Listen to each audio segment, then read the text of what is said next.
You are listening to Claret Blue, an Aston Villa podcast brought to you by Birmingham Live. Hello, welcome back to the Claret Blue podcast. My name is Dan Rolinson. I'm joined by my colleague James Rushton. James, how are you, mate? Oh, good, thank you. I've had to shut the skylight because there's too much light coming in. It will affect the recording. So I've got to get that out in front before someone comments why it's a beautiful day and your skylight shut. I don't know.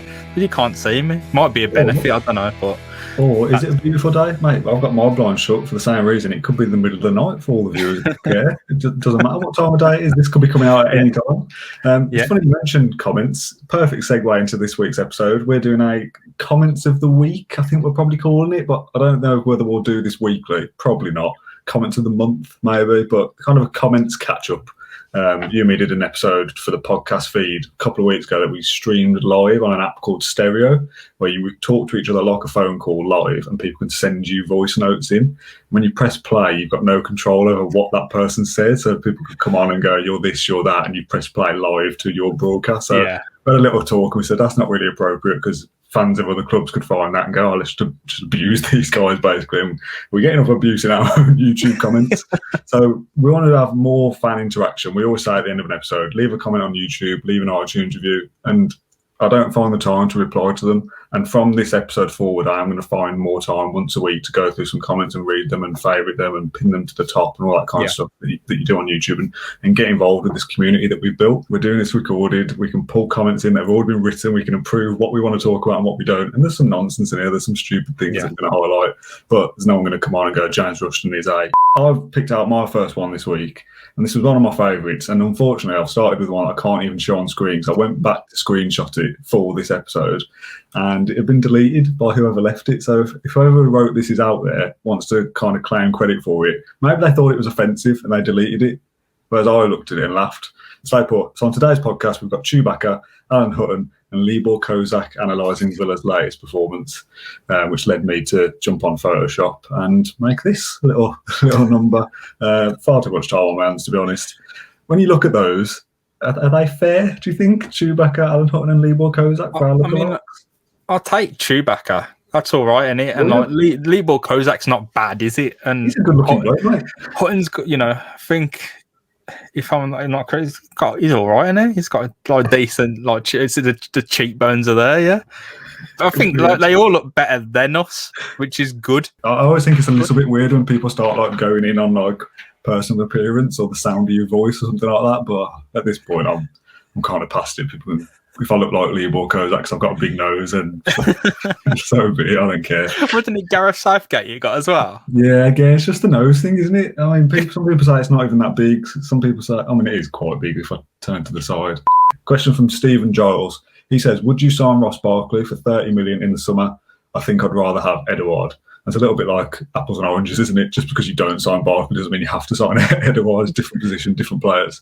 But you answer that one first. I feel like I've exhausted my Ross Barkley chat at this point. It operates on a weird like binary. Like you can only ever want Ross Barkley in the team or not want him in the team. There's no like in between. I feel like I'm in between. Like some games he seems a little bit better, sometimes he's not. Sometimes I don't want him starting and he comes off the bench and the action on the pitch seems to at least slightly improve. Over the last few weeks it's been pretty kind of poor, hasn't it? But 30 million for Ross Barkley is a really, really hard sell, I think. Like, I don't know how I'd justify that. There's another comment a little bit further down that I'll just bring in now just because it's related. LC Villa says Barkley can say goodbye to the Euros and a permanent transfer, which is pretty harsh when it's just written as one sentence, but it's probably fair, isn't it? I don't think it's anywhere near England's Euro squad. A transfer to Villa is a difficult one, isn't it? If it's 30 million, I don't think Villa are getting interested or getting involved at 30 million. Interestingly, in Stephen's comment, there's 8 further replies to that fans were talking about. On the screenshot here, I haven't got what the answers were there. I'd assume most people would say 30 million is too much for him. It's just strange, isn't it? When he first comes onto the scene at Villa, we're all going, yeah, just get him in this side. He makes a difference. Whereas now you look at it and think, Grealish is out. This is his opportunity to come in and step up, and he's not taking that opportunity. And maybe it's just a little bit of a self-doubt isn't the right thing, but if he's thinking I'm going to go to Villa, get into the Euros and get my career back on track, and now 4 or 5 months into that loan he's thinking, Christ, I'm nowhere near England, I'm nowhere near the Villa starting lineup, it's all gone wrong. If that demoralises you a bit as a person, it's hard to perform as a footballer. Yeah, it's like that psychological edge, and it's hard to kind of put yourself there because footballers are really highly paid. Even if you're a Villa third choice player, you're still going to be earning a lot more than anyone we know. So I feel like the motivation, I think, should always be there because you're getting paid so much money, but we ain't in that position, so whatever. But with Ross Barkley, it does seem like there's a very psychological thing to his role at Villa. You've been brought in, I'll help you get into the Euros team as long as you perform. Has the injury, other players elsewhere performing, he drops off, there's a COVID break, the momentum is completely gone, not just from him, but Villa as well. And you come back into a team that's very different to, not extremely different, but it's different enough. And, maybe different things we expect of you. And with the results turning, fans can pick on a certain player who's not running enough or doesn't seem to be running enough and kind of like lay into them. But that's only natural and that's expected. You just got to deal with it. And it doesn't look like Ross Barkley's dealing with the fact that that promise is going away. But look, it's all on his shoulders. I mean, you can't help the injury. You can't help any recurrence of injuries, and that is a pain. You can't help the COVID outbreak. That is a pain. But there's something that you have to take into your own hands. And for me, that England place and a permanent transfer, it's still in his own hands. There's only 12 games left, but you run yourself into the ground over these 12 games, anything can happen. You could change Villa's season from finishing 11th, 12th to as high as 7th, and that's on him. So, lot to see. I'll let you pick the next one, mate. You take us where you want to go next. I want to take one up with you. I think from Ryan Smith, the woodwork is off target. Is this? You've had another woodwork because Ollie Watkins, I think 7 times he's hit the woodwork, which to you would be an on-target shot, which it's not. It's an off-target shot. But that's more. And who scored? Put this up. I think it's more than 65 teams in Europe. The on-target, off-target debate is a meme at this point. I'll be honest. Anybody watching it, it's a hill I'm prepared to die on for the sake of the podcast. This wouldn't even be a talking point if I had just gone, oh yeah, it's off-target. But still, there's just something in my brain that thinks Ollie Watkins crashing the bar from 25 yards and that being a great effort that we all talk about. We just write it off in the stats and go, yeah, off-target. Forget about it. Doesn't matter. But then someone could ping through and dribble past 5 or 6 players like Bertrand Traore did and roll it back to the goalkeeper and he just scoops it up in his arms and we go, on target. That's what I was talking about. Do you know what I mean? It's like assists, isn't it? It's like, I remember Conor Harahan kind of like floating in a really nice free kick and it hit like 3 people's heads, one of them probably being John McGinn, and there's tapping. And Conor Harahan's done all the work and he doesn't get the assist. Yeah. And there is stats that kind of pick that up. I think like XG builds up an XG chain, but it doesn't matter because when your manager questions you, Dean Smith didn't go, oh, Jack, we need you to make more key chances per 90. Need you more involved up in the build-up. He said, need more goals and assists because that's that's a stats you're bought on. And it's not like, you're bought on goals and assists. People care about goals and assists. And assists is like, that's a hill hard on. His assists is a bad stat. People will tweet me now or leave comments saying, mate, it's off target, it's off target. Or someone will hit the post and I'll get a tweet saying, oh, it's off target. So I understand how it's treated in the game as being off target. But there's just something in my stupid brain that looks at it and thinks, well, that's a better chance than some things that are classed as on target. So why are we not treating the woodwork as a bit more of a weighted stat? And let's try and move on as best we can because I already can see the comments for this episode going, mate, you're talking rubbish, which is fair. But like I said, it's a hill I'm prepared to die on. The film and music says Watkins is great. He works his socks off and he's not getting great service. We've spoken a lot about Ollie Watkins and again, this almost falls into 2 camps. Some people look at him and go, he's the best striker we've had since Benteke. And other people say, yeah, he's good, but he's not as good as some people think. First of all, which kind of camp do you fall into? And second of all, do you think he's getting the service that he needs to score goals? Yeah, I think the service, it is one of them annoying things where it's like, oh yeah, it is a Jack Grealish thing because Jack Grealish is like an output machine. Like all he is just pure attacking output. When you have Jack Grealish on the pitch, you're going to create a lot of chances because that is all he does. And that's not saying like we're a one-man team or that's all he's capable of. When he's on the pitch, you're attacking. You're able to attack more. Teams pay attention to him more than other players. So when he's not there or when he's not clicking with Ollie Watkins, there is a problem because Ollie Watkins' role changes and he's probably forced to go out wide even more. There's no one in the box to pick up a ball. That's when you get the situation we're in most of the time. But I think for the most part, he has had stuff to feed off and it is his first season in the Premier League and he has scored a decent amount of goals, probably right now at the level I'd have exactly. If I'd have made a prediction at the start of the season, he'd be bang on. and it's his first season in the Premier League. There's a lot more to come from him. I think next season it's going to be outstanding. He probably needs a bit of help. Another striker needs to be brought in just for rotation, just for another option. Yeah. But I think for the most part, he's done fine. Some of the decision making can be off, but yeah, again, first season in the Premier League. I think the last game against Wolves got through. I don't know what it looks like from his angle, but from the TV, you lash that, you've got to have a good chance of scoring from there. But he passes across, and it goes to nothing. And he's really good at finishing, bar the finishing decision sometimes. Like sometimes he chooses the worst opportunity to shoot. Sometimes he chooses the worst opportunity to pass. But like he's learning. I love him. I think he's great. I think he's done exactly as we expected, Dan. So I can't really complain. Every team will look at chances they've had or opportunities they've missed and think, oh, if we'd have scored that, if we'd won that, we'd done this. And everyone can have that hypothetical situation. As we mentioned at the start, Ollie Watkins has hit the woodwork 7 times. I'm not saying that should be 7 more goals, but he's come close enough that he could have had 7 more. He's had a couple of goals ruled out due to VAR. The West Ham one springs to mind straight away that should have stood. So off the top of my head, I can't even think how many he's on at the moment, but he could have 3 or 4 more comfortably, and people wouldn't be raising eyebrows going, well, he's way ahead of schedule. He's in the top 6 for expected goals in the Premier League, and that's 12. So he's got 12 expected goals. He's scored 10. Slight underperformance. He's had 2 nicked off him against West Ham and West Brom for, awful offside decisions or VAR decisions. So bang on for me. Really bang. He's doing the job. He's not performing way above expectations or way below expectations in terms of what we think of him. Ollie Watkins is bang on. Move on to another comment. This is from, again, they're all from YouTube, and YouTube brings you the greatest usernames. This one is Not Top Cat. It says, agree about the overreaction from some fans. Yes, the second half was poor, but the first half was really positive.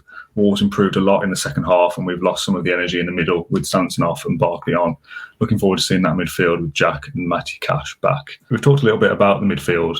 How much of a miss has Cash been? That's completely true. I think energy Cash brings the work rate, the speed, the pure energy of him. Alma's got a wicked cross on him, as we know, but there was I don't know if he's as tuned in sometimes as Matty Cash might be. I think the goal against Sheffield United was infuriating because a lot of that gets pinned on Alma. I think we spoke about it at the time. It was a mad one because McGoldrick's run from the midfield and he's popped up at the end, and whose man is that? There's a lot of variation, but the ball goes past Alma. It looks like he's switched off. Would Matty Cash be switched on at all? Who's to say? But he's the guy for the future, and I think we've really enjoyed seeing him play. Villa have done their best with Cash on the pitch. He's high energy, high tempo, and he's everything we want from a fullback. So but how much we're praising Target, praising Matty Cash as well. We want that on both sides. So Cash is a big miss for me. Rick Barley said, brilliant podcast. So this is After Balls, brilliant podcast. Love the fact that it turned into comedy because there wasn't much to say about the game. You guys are the new Morecambe and Wise. Oh, wow. That's high praise, isn't it? First of all, definitely not.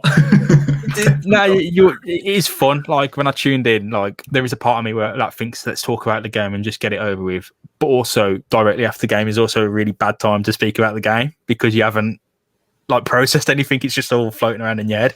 So we call it nonsense, but it's just fun. It is fun just to be a part of just talking about something that isn't totally Villa. And it is, for me, it's hard to toe the line because people are tuning into you live to see the game discussion. So I always get a bit wary when I'm speaking about pork chops or something like we did again after Sheffield United. But we have our own people. I know we podcast for a company, but we enjoy being ourselves. And if we were to go, don't do that this episode, it wouldn't be ourselves. So that's true. I'm not going to sit there and overanalyze a game for the sake of it and think this is a post-match podcast. We have to talk about the game. It's 30 minutes of pure football analysis and chat because, first of all, that's not, like you said, that's not me anyway. That's not something I would do. I'm not going to pretend to be something that I'm not for the sake of it. If there's, obviously when there's, like you said, we call it nonsense, but that probably undersells what we do to a degree by just going, we talk rubbish for half an hour after a game. That's not always strictly true. Yeah. We do have a lot of football discussions. We have a lot of football interviews and stuff. This is a predominantly Aston Villa football-related podcast all the time with a little sprinkle of silliness in there. And to sell it as any other way than that, it's just kind of ruling out a lot of the stuff that we do. I would think, and the old days of going to the pub and speaking with your mates and WhatsApp groups and family members and whatever else, you don't sit and talk about the game in the way that they do on Sky Sports. If we're talking and we mention something that sparks a conversation point that's off football for a minute of a 45-minute episode, I'm not going to go, hang on, let's stop talking about food for a sec. What about Matty Cash's missed here? This is what I've written down in my notes. Because we're just talking, we're just chatting as friends at this point. It's not about, this is a football podcast, let's not go off topic and let's edit anything out that isn't that, because that won't be normal to me. You know, you feed off what you're given, and if the comments are always, and, you know, we do enjoy reading every comment and getting the comments, so thank you very much. We wouldn't actually have this little show right now without them. But if you got comments which was all, you know, XG, this, that, stats, tactics, all this, you would be inclined to do something different. But because it is like light-hearted, there's, you know, it's always a typical, like, you know, lads stand up, there's no plan B, what about this, bring this glad on, bring this, loved what you said, Dan, hated that, you know, it's all kind of that football kind of subculture. And you're just it's just the natural football subculture. It's not like you're trying to be something you're not. It's like we're all perfectly on a wavelength with what's going on and what's not going on, which is, you know, you feed off what you get. So what we are is because of everyone watching, if that makes sense. It might be difficult to attract new viewers sometimes if they tune into a post-match Villa chat and we're going, oh, Matt Kendrick bathes in the canal. But what are you giggling at now? The comments are great. Mark says, didn't Martin or someone property or Fosser? And Nathan Castle also says, just switched on and heard you talking about him we've been linked with. Is he any good? It's just, it made me laugh. Thanks everyone for this. It's good for the moment and at the time. But if you watch that out of context, you go, oh, how is this football related? I don't understand. I'm not watching. But to the audience that we've grown and the people that have thankfully supported us over the last 2 years almost, they understand what we're about. And I know you can't just make a show to the people that are with you and nobody else, because you've got to attract new audience to grow and reach new people and all that kind of thing. But I'm happy doing what we do for the people that watch what we do. I don't want to force things for the sake of it and start making stuff that I'm not interested in to try and please other people. I think we like what we're doing, and we like that people seem to be enjoying it sometimes, most times. So it's for me, it's a winning formula. Like, you know, we're not here, like we didn't do a COVID episode where it was me and you just bantering about COVID. We got a professor on to kind of drill the facts into us. So look, we know what our limits are. That's when we get the experts on. But for the most part, we're pretty comfortable, aren't we? If there was a comment here going, well, I enjoyed this, but maybe you could try that and it was constructive, I'm happy to talk about that as well. I'm not scared to just go, oh, well, this guy was negative, so we'll remove that, we'll delete it, we'll ban that guy. And if anyone's watching this who has been banned or had their comments removed, it's for a good reason. It's not just because we disagree with things, it's because you've been whatever. So, yeah, I think, like you said, if we're doing this regularly and someone says, oh, can you just change this, can you change that? Well, people mentioned like the intro music to me a few weeks ago saying, no, you changed it, I don't like it. It's like, well, that's just your opinion. I'm not going to change it all again for the sake of a couple of comments. But if there's something in there going, oh, your sound quality's poor, you're this, you're that, you said this about a player, you got the stats wrong, you got the information wrong, I'm happy to take that information on board and change. It's just when people are being rude or offensive, that's when the line gets crossed. Do you want to choose another comment? Yes, I'll go with Alex Pedler next. He says, as soon as Dan said that tonight was going to be a routine win, I knew it was an L. You look at bottom of the league, and most Villa fans would have said that, and all the odds would have said that Villa are favourites, we should have won. So to sit there after the fact, having you know that you've lost and gone, us being over positive and going, we should win as proved to be our downfall. That's just football predictions, isn't it? You're going to get them wrong sometimes. It's one of three things. You know what I mean? It's like one of three things, like pinched at a whim. It's like, it's all, you know, it doesn't matter. And this is, I love previews. I love writing previews. Previews is my favourite thing to do. But I sat down and thought about it. I was like, you know what? Matches never turn out like how I think they're gonna. I like the story of each game. So yeah, it never turns out like you think though. Like, or sometimes it does. Sometimes like you're able to predict things like Chris Wood is going to cause Villa some bloody pain today, and he does. Like you are able to latch onto some things, but previews are not necessarily the previews. More so the prediction. The prediction element is very hard to make, and there, you know, to some element stats can help, but each match is really its own thing. I think I'll go for Ash B. Some of our fans talk like we are a tin pot club. We are a big club, and our fans need to start acting like we are. it goes both ways for me. This one, Dan. I think you're entitled to everyone's entitled to their opinion. So I think if you think, Villa should settle for 15th, whatever, that's fine. If you think Villa should be big dog and be number one, that's fine as well. But I think we overestimate our influence. We ain't involved in this anymore. We're in football, but the only person in the podcast that goes to games is Ash. So unless he's shouting from the sidelines and Jean Villa on, our support it's never meant more because we're away. It's also never meant less. Because we are just we don't have any impact on it. We don't have any say, or we don't have anything. We're so far away from the pitch right now. So, but even if we were on the pitch and cheering them on, does acting like you are the best club in the world, as Villa are, as we all know Villa are, does that help them in any way? I don't know. I think it's good to be proud. I'm not saying you shouldn't be proud, but does having that expectation help? Does it have an influence? I don't know. We do this podcast. We put our opinions out there. People watch us. People share theirs, and we react back to theirs. That's what this episode is. All the stuff we do with Facebook Live, people are reacting live, and we're going through things as and when they come through. If you're too far in any direction, someone's got a problem with it somewhere. And I'm entitled to my opinion, you are yours, and the viewers listening to this are entitled to theirs. You've got to find a middle ground, but without losing your genuine opinion. Because I don't want to say things for the sake of saying them, and you have to stand by what you believe in. But you're at risk of being caught out one way or the other. And the fans that react to that are also the same. Because if I'm positive and go, Villa could finish 8th this year, and people pile in and go, no, you're talking rubbish, mate. If Villa do finish 8th this year, all those other people were then wrong, and then what's the point of anyone giving an opinion ever if you're going to go back and read things after the fact? We've got to say this because Leeds fans are laughing at us. I think I saw something like that. I was like, you know what, man? I've been laughed at by Leeds fans all my life, mate. It don't matter.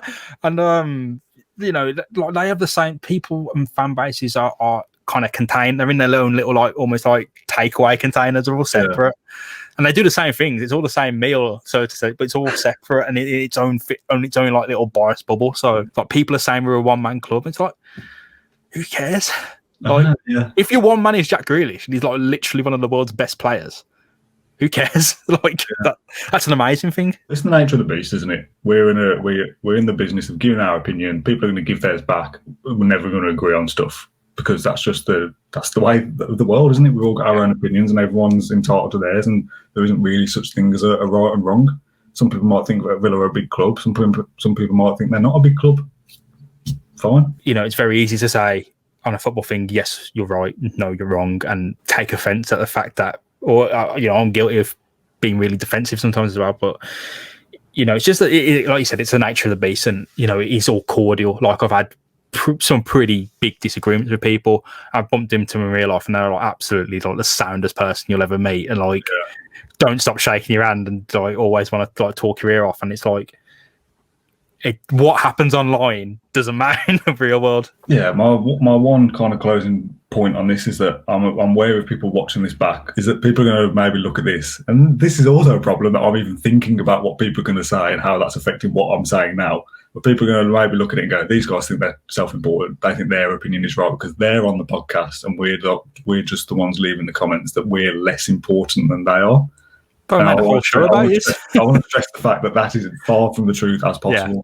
People almost put us up as well, they're the podcast people, they're the hosts, they're Claret and Blue, this is their thing. We're down here, they're up there. Definitely not true. I don't want this episode to be all well, our opinion's right. We respect everyone else's opinions, but we don't agree with them because this is ours, and we're the ones who get to broadcast ours. We're lucky because that's what we get to do. This is our job. This is what we have to do. Yeah. We can't just sit here and go, well, Dave says this, Andy says that, Steve says that, Mary says this, and we just sit here and do nothing because we are the episode. People are watching us to hear and consume content about Aston Villa. So we have to offer our opinion as part of the job. We want to get fans involved as much as we can, which is why we do so much stuff live.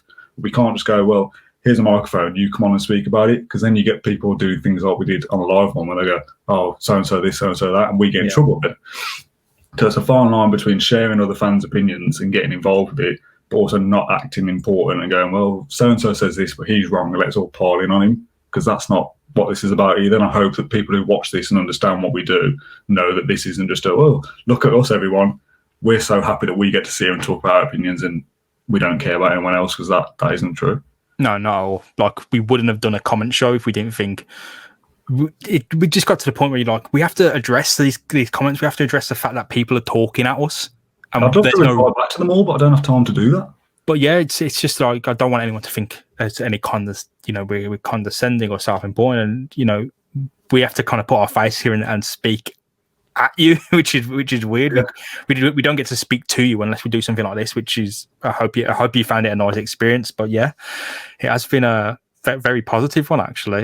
So the comments you had are brilliant. There's too many, and there's too many on the same lines as well, which is a frustrating thing because you can't just go over the same thing on this. But you'd want to address the fact that people, I think Cyberdon Blue would be one. There's I think another guy, Cloudy, with a chance. You can't address all the people at the once, but you're valued. You're very valued. From Peter Graham says, thanks, lads. Watch this channel a lot, following you from New Zealand, which is mental that there's people the other side of the world tuning into the podcast.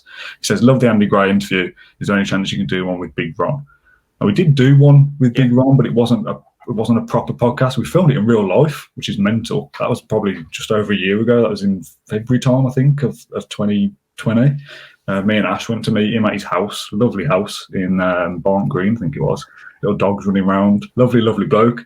Lots to talk about. And we had kind of 25 minutes with him about the 94 League Cup final. And that went out as a podcast episode, I think. I think we edited it in with Tony Daly. Yeah. It was only like a 20-minute episode. It'd be great to get him on something like this. I don't know whether the technology allows it. And speak about his career and his time at Villa and get Matt on to grill him over his time with Villa. But yeah, we have got some kind of Big Ron content on the channel, and I'll link it in the comments or whatever below to go back and find. But this is more of a broad one for interviews as a whole that I wanted to ask you that's away from the one with the comments come in. Who would be your dream guest of the podcast? We've had a few now. I've tweeted out the Andy Gray one earlier, and this is possibly my favourite one. And I say that a lot. Every new one we do, I'm like, this is a contender for a new favourite. And we've had some big names on now, and some that were on my wish list at one point. So is there anyone that we've not spoken to that you're like, I really want them on the podcast? I'll keep it really short, and this is a genuine dream one, not for the best reasons as well. Randy Lerner. There's so much unanswered. Randy Lerner would be a good one because, like, he'd never do it. I don't think he wouldn't. No, because I don't think he's that kind of person. But from his writing and stuff, the way he wrote about Villa in the statements, like you could tell, he loved the club, but it was just not working. About nourishment.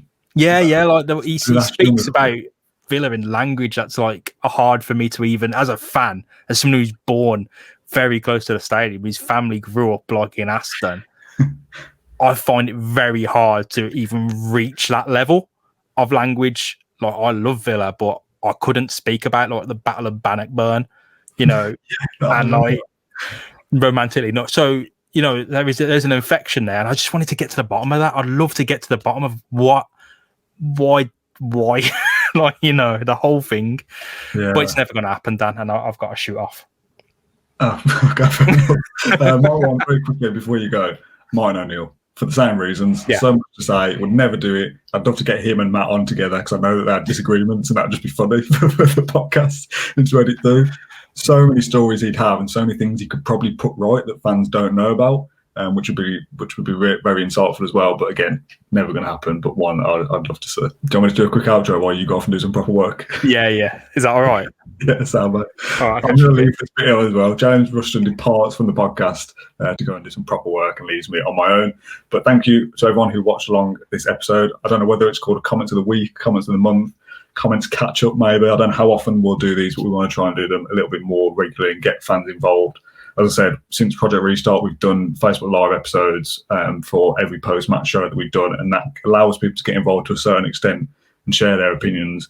There's loads of comments come through and it's difficult to reply to them all, but we try and scan through them and go, well, this person's talking about Grealish, we'll weave this into conversation somewhere in between all the nonsense. We also say at the end of every episode, and I'm going to say at the end of this one, get involved in YouTube comments, leave iTunes reviews on Spotify, wherever else you can get involved, tweet us at Claret Blue Pod. We'll put it up on screen now as well. Go and follow us, get involved in the conversation and in the debate for reasons like this episode where we can come back and screenshot things and talk about them and mention comments and any questions and queries that people have got. It's very easy to say that go involved in Facebook Live. You're not on Facebook for a start. That's an opportunity missed for you. And also, it's difficult to reply back to them. YouTube they're always there. They're underneath every episode. I can go back to an episode from a year ago and reply to comments if I wanted to.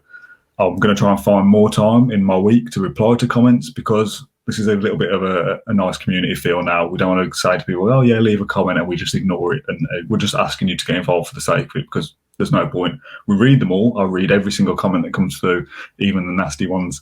And I'm going to try my hardest to actually get back and reply to them. Thanks to everyone who stuck with this longer episode that wasn't strictly football related or match day related. Thanks to James, who's now departed to do some actual work while I faff around and try and re-record this intro. It's weird not doing it live because there's no pressure on me to get this right first time, so I keep making mistakes. There's loads of edits in this, like the one you've literally just seen a second ago, because I keep making mistakes. So I'm going to end this as soon as I can. We'll be back after the Newcastle game on Friday evening to hopefully talk about 3 points for Aston Villa. But until then, thank you very much for watching, and up the Villa. Thank you for listening to Claret and Blue, an Aston Villa podcast. If you enjoyed today's episode, then please do let us know. We love hearing your feedback. We'll be back soon with another episode, but until then, up the Villa.